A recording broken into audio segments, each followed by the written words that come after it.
সবাইকে জয় যিশু, হালেলুয়া, প্রেজ দ্য লর্ড। তো প্রভু যিশু নামে সবাইকে অসংখ্য ধন্যবাদ। যিশুর আলো চ্যানেলে তোমাদের সবাইকে স্বাগত জানাই। তো মহান ঈশ্বরকে ধন্যবাদ জানাই যে তিনি সময় সুযোগ করে দিয়েছেন ঈশ্বরের বাক্য বলার জন্য। তো প্রভু যিশুকে করবো অসংখ্য অসংখ্য ধন্যবাদ। তো আরেকটিবার সবাইকে জয় যিশু, হালেলুয়া, প্রেজ দ্য লর্ড। তো ঈশ্বরের বাক্যে ঈশ্বর আশীর্বাদ করুক। তো আজকের বাক্য গীতসংহিতা 91 অধ্যায়। এই বাক্যটি ভেরি ভেরি ইম্পর্টেন্ট বাক্য, কারণ এই বাক্যের দ্বারা কি শয়তানকে আমরা পরাজিত করতে পারি। শয়তানের বিরুদ্ধে কি এইটাই অস্ত্র, এই বাক্য। তো বাক্য কি বলছে, যে ব্যক্তি পরাৎপরের অন্তরালে থাকে সে সর্বশক্তিমানের ছায়াতে বসতি করে। যে ব্যক্তি পরাৎপর বলতে কি, সেই ঈশ্বরের অন্তরালে থাকে। যখন আমরা একটা বট গাছের নিচে দাঁড়াই, সেই বট গাছটা কি আমাদেরকে ছায়া দেয়। সেই নিচে দাঁড়ালে কি আমরা সেই রোদ থেকে গেলে একটু স্বস্তি পাই। সেরকমই সেই ঈশ্বরের বাক্য কি আমাদেরকে সেই সর্বশক্তিমানের ছায়া দিয়ে ঘিরে রাখে, আমাদের সেই বেড়া জাল দিয়ে ঘিরে রাখে। আমি সদাপ্রভুর বিষয়ে বলিব, তিনি আমার আশ্রয়, আমার দুর্গ, আমার ঈশ্বর, আমি তাহাতে নির্ভর করিব। হ্যাঁ, আমার ঈশ্বর, আমি কি তাহার উপরে নির্ভর করিব। কোনো মানুষের উপরে নির্ভর করিলে কি কোনো মানুষ কি সেই আমাকে কি আমার নির্ভরতা কি দেবে? না। সেই ঈশ্বরে কি আমাদের আশ্রয়, আমার দুর্গ, আমি সেই ঈশ্বরের উপরেই নির্ভর করতে পারি। বলছে হ্যাঁ, তিনি তোমাকে ব্যাধের ফাঁদ হইতে, ওই সর্বনাশক মারি হইতে রক্ষা করিবেন।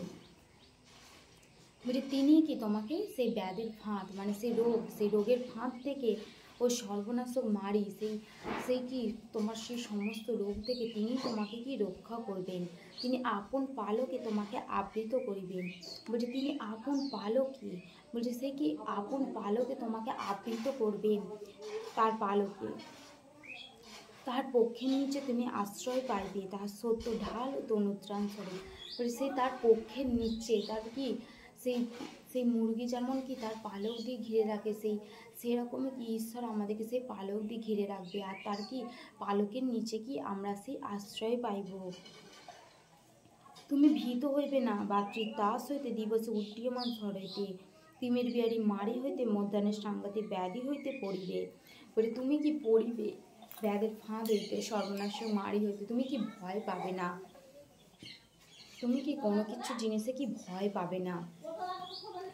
বলছে কি পড়িবে, তোমার পাশে 1,000 জন, তোমার দক্ষিণে 10,000 জন, কিন্তু উহা তোমার নিকটে আসিবে না। বলছে তুমি দেখতে পাবে ওখানে 10,000 জন, ওখানে কি তোমার 1,000 জন, কিন্তু উহারা কি তোমার নিকটে আসবে না। তুমি কেবল সচক্ষে নিরীক্ষণ করিবে, দুষ্টগণের প্রতিফল দেখিবে। বলছে তুমি কেবল কি সচক্ষে, মানে তোমার চোখে তুমি কি দেখবে, আর দুষ্টগণের প্রতিফলটাও কি তুমি দেখবে।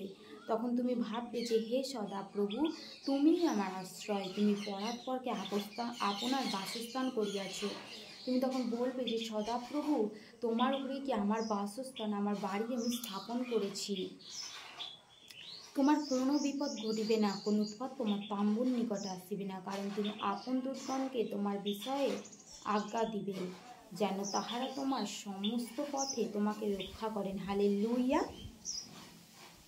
ঈশ্বরের বাক্য বলছে যে তোমাদের কোনো বিপদ ঘটবে না, কোনো উৎপাত তোমার তাম্বুর নিকটে আসবে না, কারণ তিনি তার দূতগণকে কি আজ্ঞা দিবেন, যেন তাহারা তোমাকে সমস্ত পথে রক্ষা করেন।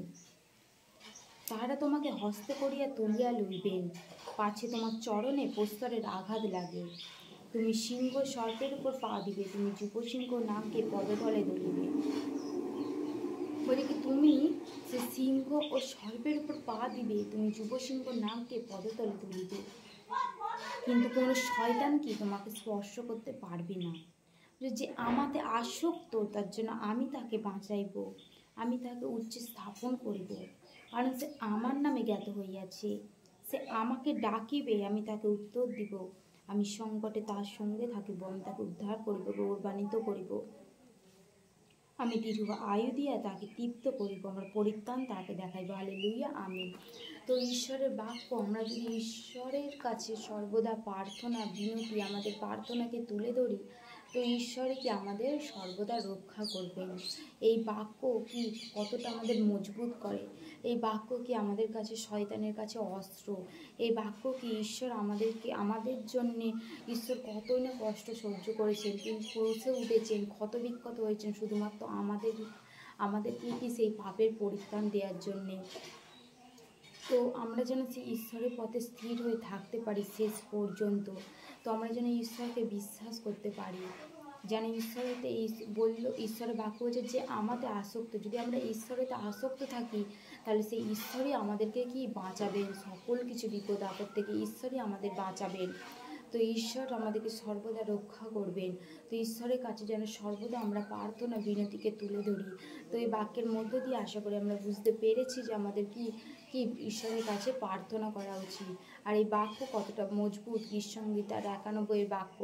তো ঈশ্বরের বাক্য এতটাই, সবাইকে জয় যিশু, hallelujah, praise the Lord, amen. ঈশ্বরের বাক্যে ঈশ্বর আশীর্বাদ করুন। তো তোমাদের ঈশ্বরের বাক্য কেমন লাগছে তোমরা প্লিজ চ্যানেলটিকে লাইক, কমেন্ট অ্যান্ড সাবস্ক্রাইব করো। আবার পাশে থাকার বেল আইকনটি ক্লিক করো যাতে ঈশ্বরের বাক্য ভিডিও ছাড়ার সঙ্গে সঙ্গে তোমাদের কাছে নোটিফিকেশান পৌঁছে যায়। তো সবাইকে আরেকটিবার জয় যিশু, কারণ ঈশ্বরের বাক্য বলছে যে তোমরা সমুদায় জগতে যাও, ঈশ্বরের সুসমাচার প্রচার করো। তো ঈশ্বর আশীর্বাদ করুক সবাইকে, জয় যিশু, hallelujah, praise the Lord, Amin.